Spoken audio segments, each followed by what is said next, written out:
بسم اللہ الرحمن الرحیم۔ شروع اللہ کے نام سے جو نہایت مہربان اور رحم کرنے والا ہے۔ کسی بادشاہ کا ایک عزیز ترین حجام تھا جو روزانہ بادشاہ کے پاس حاضر ہوتا تھا اور 2-3 گھنٹے اس کے ساتھ رہتا تھا۔ اس دوران بادشاہ سلطنت کے امور بھی سر انجام دیتا رہتا اور حجامت اور شیو بھی کرواتا رہتا تھا۔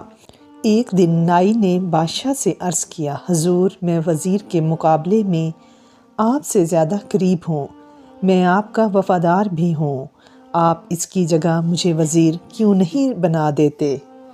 بادشاہ مسکرایا اور اس سے کہا، میں تمہیں وزیر بنانے کے لیے تیار ہوں، لیکن تمہیں اس سے پہلے ٹیسٹ دینا ہوگا۔ نائی نے سینے پر ہاتھ باندھ کر کہا، آپ حکم کیجیے۔ بادشاہ بولا، بندرگاہ پر ایک بحری جہاز آیا ہے، مجھے اس کے بارے میں معلومات لا کر دو۔ نائی بھاگ کر بندرگاہ پر گیا اور واپس آ کر بولا، جی جہاز وہاں کھڑا ہے۔ بادشاہ نے پوچھا، یہ جہاز کب آیا؟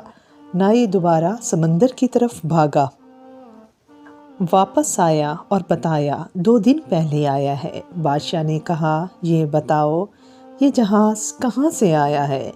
نائی تیسری بار سمندر کی طرف بھاگا، واپس آیا تو بادشاہ نے پوچھا، جہاز پر کیا لدا ہے؟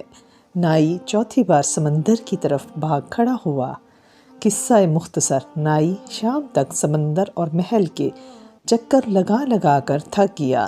اس کے بعد بادشاہ نے وزیر کو بلوایا اور اس سے پوچھا، کیا سمندر پر کوئی جہاز کھڑا ہے؟ وزیر نے ہاتھ باندھ کر عرض کیا، جناب، 2 دن پہلے ایک تجارتی جہاز اٹلی سے ہماری بندرگاہ پر آیا تھا۔ اس میں جانور، خوراک اور کپڑا لدا ہوا ہے۔ اس کے کپتان کا نام یہ ہے، یہ 6 ماہ میں یہاں پہنچا، یہ 4 دن مزید یہاں ٹھہرے گا، یہاں سے ایران جائے گا اور وہاں 1 ماہ رکے گا، اور اس میں 209 لوگ سوار ہیں۔ میرا مشورہ ہے، ہمیں بحری جہازوں پر ٹیکس بڑھا دینا چاہیے۔ بادشاہ نے یہ سن کر حجام کی طرف دیکھا اور اس سے پوچھا، کیا تمہیں حجام اور وزیر کا فرق معلوم ہوا؟